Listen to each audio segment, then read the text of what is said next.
Faster than a speeding bullet. More powerful than a locomotive. Able to leap tall buildings at a single bound. Look, up in the sky. It's a bird. It's a plane. It's Superman. Kellogg's Pep. P-E-P, Pep. Kellogg's Pep, the Sunshine Cereal, presents The Adventures of Superman.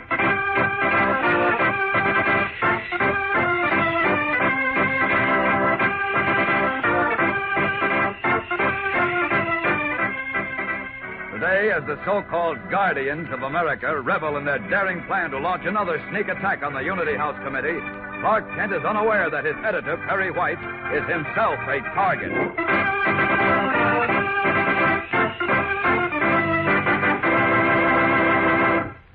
You know what happens to fellas and girls who take time to eat a solid sort of breakfast, the kind experts recommend?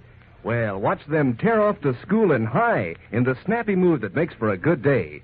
And, gang, do you know what's the nifty appetite tickler that looks so good you want to eat hearty come breakfast time?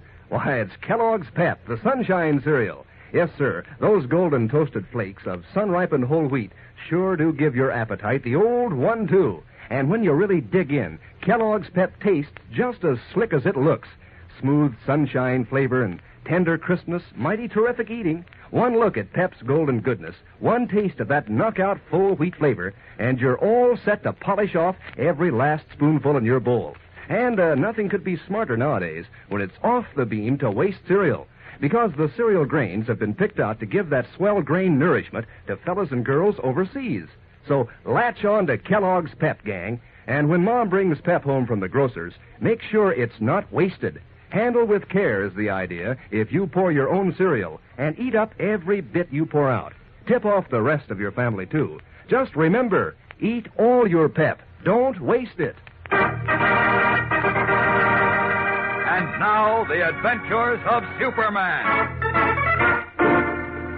Battling a subversive organization calling itself the Guardians of America, Superman and his guise of Clark Kent enlisted the aid of young Jimmy Olsen to masquerade as a poolroom tough and learn, if possible, the identity of the man running the organization. In yesterday's episode, as you recall, Jimmy reported to Kent that an attack was about to be directed at the Reverend Dr. Leeds, pastor of the Methodist Church, a member of the Unity House Committee. According to Jimmy, an explosive bomb would be attached to the motor of the Protestant minister's car, a bomb that would go off when the car was started. Calling to warn Dr. Leeds, Kent learned, to his amazement, that the minister had no car. Could Jimmy's information be wrong? The answer is no. Unknown to Kent, the mysterious leader of the so-called Guardians had arranged for editor Perry White to call for Dr. Leeds in his car. And in that way, as he venomously put it, they could get two enemies with one bomb. Continuing our story now, we join Perry White at the Daily Planet, where Beanie, the office boy and jack of all jobs, is on the carpet. Do you mean to stand there and tell me we haven't heard from Kent or Olsen in 48 hours? Has it been that long, Mr. White? What do you mean, has it been that long? How long do you think it's been? Search me, Mr. White. I don't have a watch. Never mind. Where's Miss Lane? I don't know. I haven't seen her either for a long time. No, you haven't. No, Mr. White. You don't seem to have seen anyone. Now tell me, what do you do around here? What do I do? That's what I said. What do you do around here? That's what I thought you said. Well? What do I do? Yes, what do you do? How do you occupy your time? Well, I run copy and I go on errands. You know, get coffee and stuff for the reporters, and I pick up papers from the floor, I mean. You know, crumpled up papers. You don't have to draw diagrams. Diagrams? I don't draw any diagrams. Oh, never mind. Skip it. What else do you do? Well, I say hello to people when they come in, and I ask them who they want to see, and... All right. That's enough. How much are we paying you? $27.50 a week, and out of that I give my Nobody's interested in your personal finances. Would you like a raise? What? What's the matter? Can't you hear? I said a raise. Oh, boy. Oh, would a fish like to swim? All right. Now, here's a chance for you to make some more money. I'll give you a $5 raise if you can find Clark Kent and Jimmy Olsen. You mean $5 a week? What do you think, a day? Jeepers. $5 a week? Where am I going to find them? Well, that's your affair. If and when you do find them, tell them for me that... Perry White speaking. Oh, Chief. Oh, Kent. Surprised to hear from me? Is Olsen with you? Jimmy? Yes. Just a minute. Beanie, the deal's off. No raise. I found them myself. Oh, wouldn't you know it? Now get out. Hello? Get out and pick up papers. Hello? My butt's up the... Hello? Hello, Chief.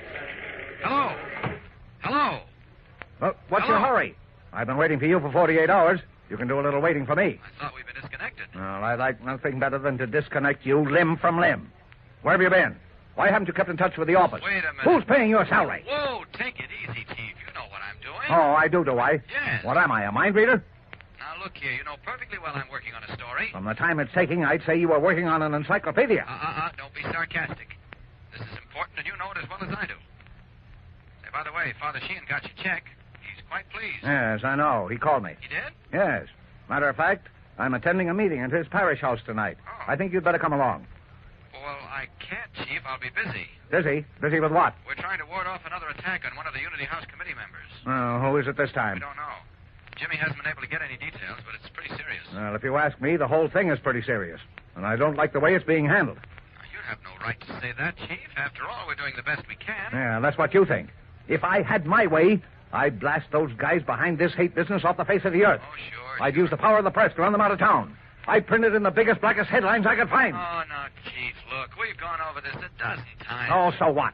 Well, running them out of one town into another doesn't solve the problem. Then clap them into jail. How can we? We have no evidence. You've got plenty of evidence against those hoodlums who set fire to Hoffman's store, I know. almost killed Danny O'Neill, and stuck a knife into that rabbi. I know. I've told you before, though, Chief. They're just cat's paws. They don't even know what they're doing. Not much they don't.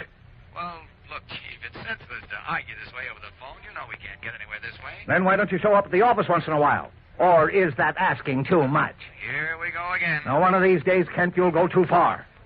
You really want me at the office? Yes. Bring Olsen with you. Well, now, that's impossible. Jim can't be connected with the planet until this thing is cleared up. Oh, all right. How soon will you be here? 20 minutes. I'll wait for you. Goodbye.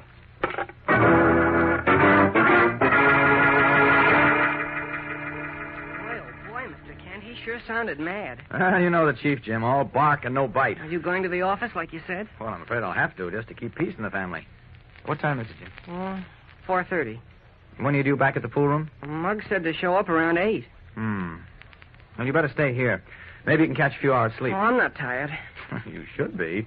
Last 48 hours have been pretty hectic. I know, but I'm not tired, honest. I feel swell. Oh, I'll sit around and read, play the radio. okay. You'll be back, won't you? Oh, of course. I mean, before I go to the pool room? Long before. I told Inspector Henderson I'd be home all evening in case he needed me.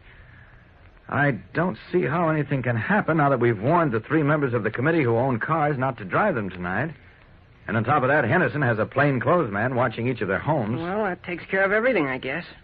You can't tell, Jim. Something might break. And I want to be ready for it if it does.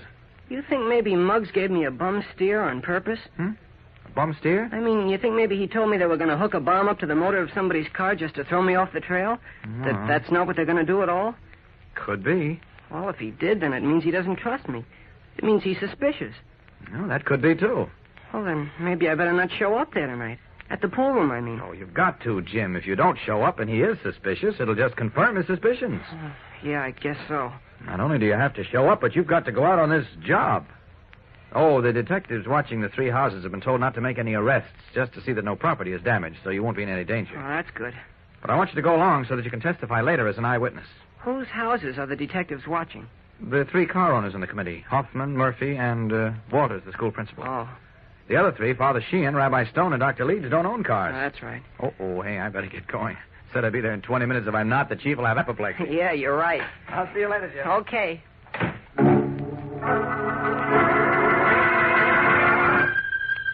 Alone in the apartment, Jimmy picks up a magazine, thumbs through it absently, crosses to the radio, turns it on, and while waiting for it to warm up, strolls to the window and looks down on the street. Suddenly, the color drains from his cheeks and his mouth gapes open. What has he seen? We'll know in a moment when we return for the tense climax of today's episode. So stand by. You know, gang, old Mother Hubbard's got a new name these days. Sure, she's Mother Hubba Hubba when she goes to the cupboard for a package of Kellogg's Pep. Because Pep, the Sunshine cereal, makes breakfast really hubba hubba. Boy, how those sunny golden toasted flakes do make your appetite sit up and take notice. And say, have you heard the word about Pep's dish of the week? This week, it's a Pep banana split. As keen a dish as you'd ever want to taste. Now, here's the idea. You sprinkle a layer of Kellogg's Pep in the bottom of your bowl. top with half a banana that's been split down the middle. Then more pep and the rest of the banana. Add milk and sugar, and then see how Pep's famous sunshine flavor and tender crispness do rise and shine. Why, you won't want to stop until you've finished the very last spoonful in your bowl, which is certainly a very hep thing to do nowadays, because Kellogg's Pep is made from whole wheat, and whole wheat is one of the cereal grains picked out to go to fellows and girls all around the world. So, gang, get hep to Pep. When Mom brings Kellogg's Pep home from the grocer's, don't waste it. If you pour your own Pep, pour it carefully and polish off every bit you pour out. And kind of keep watch on your younger brothers and sisters, too. Get the right habit. Eat all your Pep. Don't waste it. Alone in Clark Kent's apartment, Jimmy Olsen strolled over to the window to look out on the street. And suddenly the color drained from his cheeks and his mouth gaped open. For there, standing on the curb directly opposite the apartment house, were two familiar figures wearing checked caps. Figures he identified immediately as Muggs and one of his young lieutenants, Lefty. As we join Jimmy now, 5 minutes have gone by. The two young toughs are no longer standing on the curb, but have crossed the street and entered the apartment house. Jimmy is on the phone connected with the Daily Planet switchboard, but at the moment, getting no response. Hello? Hello? Golly, why doesn't the chief answer his phone? Hello? Hello? Harry White speaking. Mr. White, this is Jimmy Olsen. Well, a voice from the dead. Are you still working for us, Mr. Olsen? Don't joke, Mr. White. I'm in trouble. Is Clark Kent there yet? Mr. Kent? The great Mr. Kent? Mr. White, please, they're coming for me. What's that? I said they're coming for me. Who's coming for you? Muggs and one of his gang. Is Mr. Kent there yet? No, he isn't. And what are you babbling about? They must have followed me to Mr. Kent's apartment. Then they must have waited till he went out. Now they're coming for me. Stop babbling. I'm not babbling, Mr. White. It's the truth. Are you sure Mr. Kent isn't there yet? Would you look in his office? What do you think I am? Messenger boy? Well, Chief, I mean, Mr. White, they're coming for me. They're out here. There's the doorbell. They're here, Mr. White. They're here. Trapped in Clark Kent's apartment with Muggs and one of his companions at the door, Jimmy can see no way of escape. This time, the odds are against him. Clark Kent is en route to the Daily Planet, and it is too late to call the police. What can Jimmy do? The next 60 seconds may mean the difference between life and death. Gang, whatever you do, don't miss listening to Superman tomorrow, when Jimmy Olsen fights for his very life in the exciting episode entitled Escape. And remember, for breakfast, it's Kellogg's Pep. For excitement, the adventures of Superman.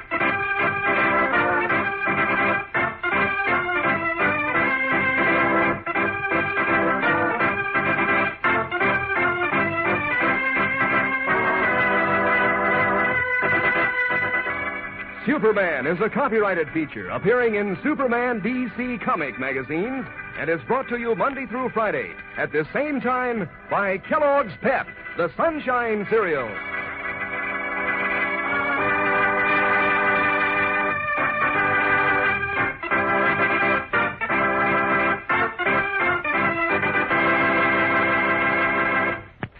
You know, gang, a dog likes having his own feeding dish and his own bed. And I bet you he likes his own food, too, instead of yours, if you give him Kellogg's Grow Pup dog food.